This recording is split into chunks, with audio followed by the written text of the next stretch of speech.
तुझे सुगावा जे मरबो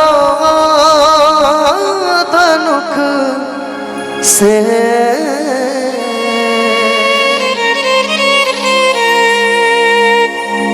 सुगा गिरे मुरझा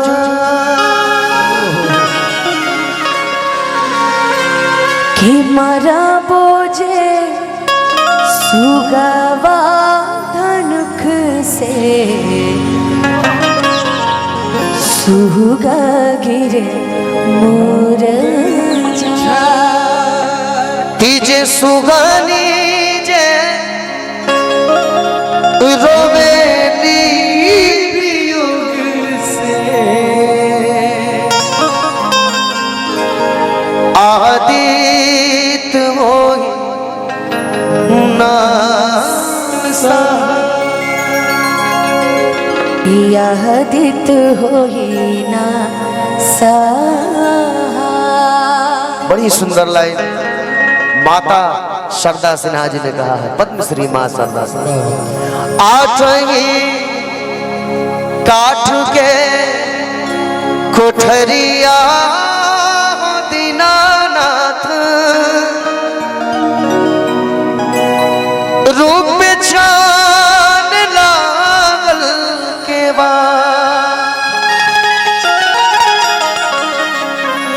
तागी उपरा चढ़ी सुतल ए दीनानाथ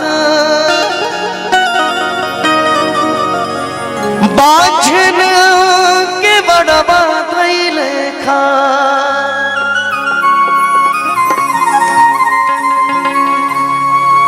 अपने बिरादरी अपने समाज में एगो बिरादरी के बहुत छूत मारेला लोग, जेकरा के छुएला से लोग जाके नहाला।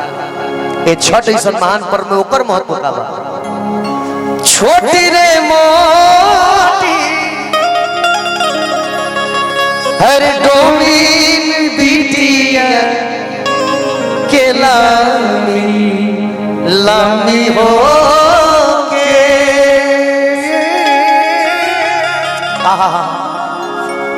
कोला सुपले अरे आई हाय बिटिया अराघी के हो बे। कुछ लाइन तू कहो छठ के उपलक्ष्य में की कहावे में बाड़ी मोरी मैया छठी मैया तोहरे सामा की करे माई कठिन बरतिया मने सब विधिया विधान की माई के पुण्य पर तप से हमनी के भाग्य उजिया की करे माई कठिन बरतिया माने सब विधिया विधान। लेकिन एगो छठ के गीत हमारा आई रहे।